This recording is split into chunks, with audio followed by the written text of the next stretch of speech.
Salut, vous regardez Wapala, votre rendez-vous hebdomadaire de la glisse et des sports extrêmes. Cette semaine, je vous propose de découvrir un rider atypique du circuit pro de windsurf, puis on suivra une fois de plus le kitesurfer Jérémy Trôné dans une de ses aventures, mais tout de suite rendez-vous au Cap-Vert pour la finale du circuit pro de windsurf.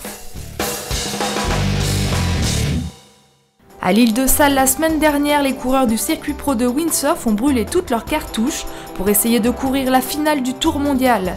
Mais la nature est toujours la plus forte et cette fois-ci, l'archipel du Cap-Vert est resté endormi. Et pourtant, ils y ont tous cru après avoir déménagé toute la caravane du Tour du spot de Ponta Preta à Coraljoul. Les Wave Riders ont pu naviguer dans des conditions correctes.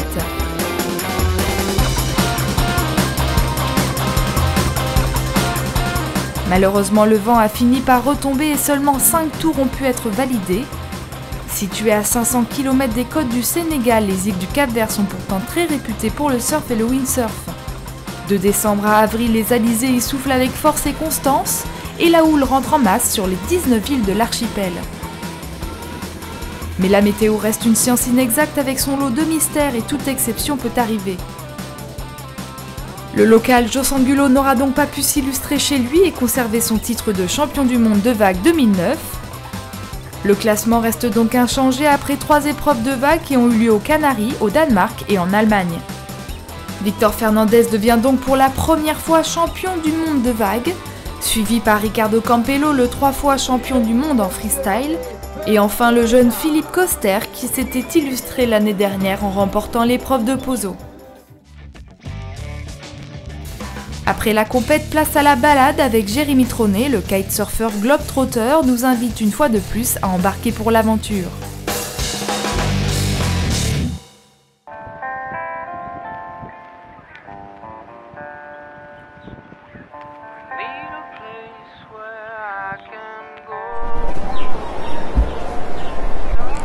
Finally, it looks windy today.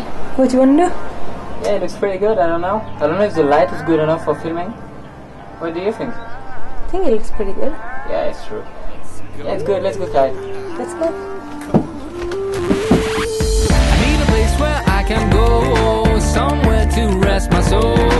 Need the days when time goes slow. Cette fois, c'est aux Caraïbes que Jérémy et Lynn posent leur boardbag sur la magnifique Union Island. Comme toutes les îles des Caraïbes, ce petit archipel est un véritable paradis pour les amateurs de glisse. Avec seulement 3 hôtels et 2 villages, ce n'est pas ici qu'ils seront embêtés par le monde.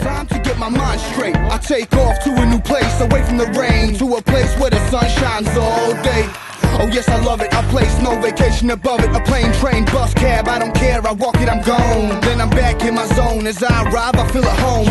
No need for homegrown, when I'm sipping Heineken, bro, I take it easy, rest my soul, believe me. This is what I need time to kick back, relax my feet and feel free. Hell yes, nothing better than chilling in fine weather. And whether or not it's cold or it's hot, you gotta find your own spot where you can kick it. Take it slow and let the good times roll. I need a place where I can go. Union est une des îles des Grenadines, archipel situé dans les Petites Antilles, entre l'île de Saint-Vincent au nord et Grenade au sud. Elle fait partie de l'État de Saint-Vincent et les Grenadines, dont c'est l'une des îles les plus méridionales.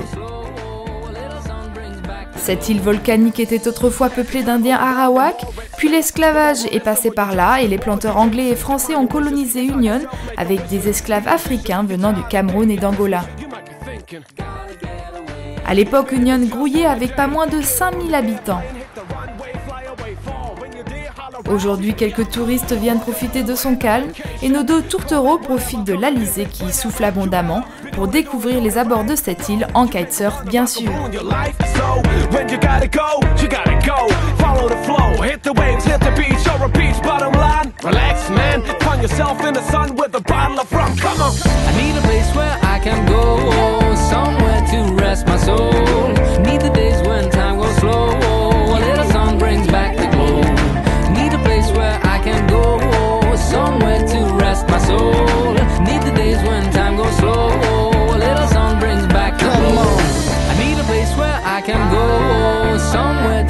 My soul, need the days when time goes slow. A little sun brings back the glow.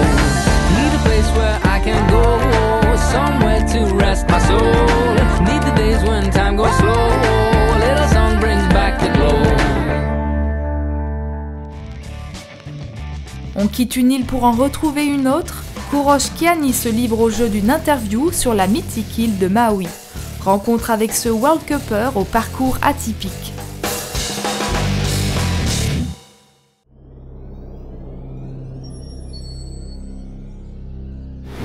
Mon nom est Kourosh Kiani, je viens du Danemark. Est-ce que j'ai l'air danois? Non, pas vraiment.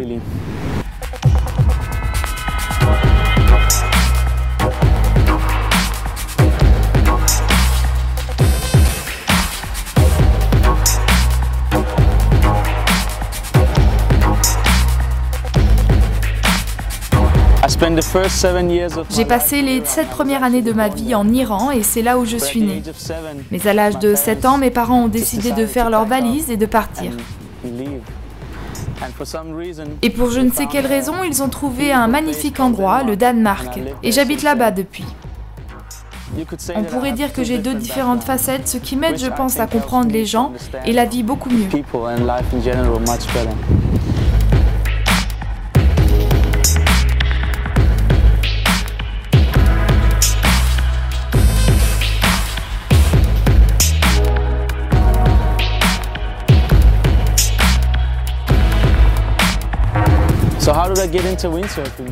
Alors, comment je me suis mis au windsurf? Certainement pas comme un enfant iranien qui apprend le windsurf en Iran. J'ai commencé vers 11-12 ans, quelque chose m'a capté à ce moment-là.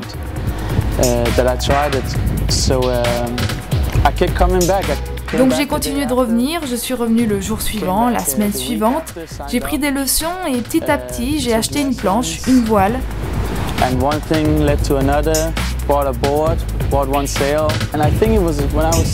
Et quand j'ai eu 17-18 ans, j'ai remporté le championnat du Danemark. Et c'est ce qui m'a motivé à continuer à windsurfer.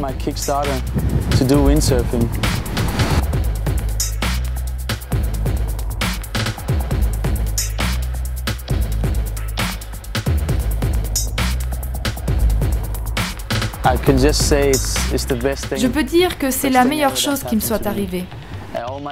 Tous mes amis, tout mon monde tourne autour du windsurf.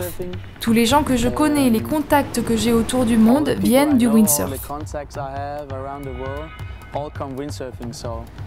Donc je ne pourrais pas être plus heureux.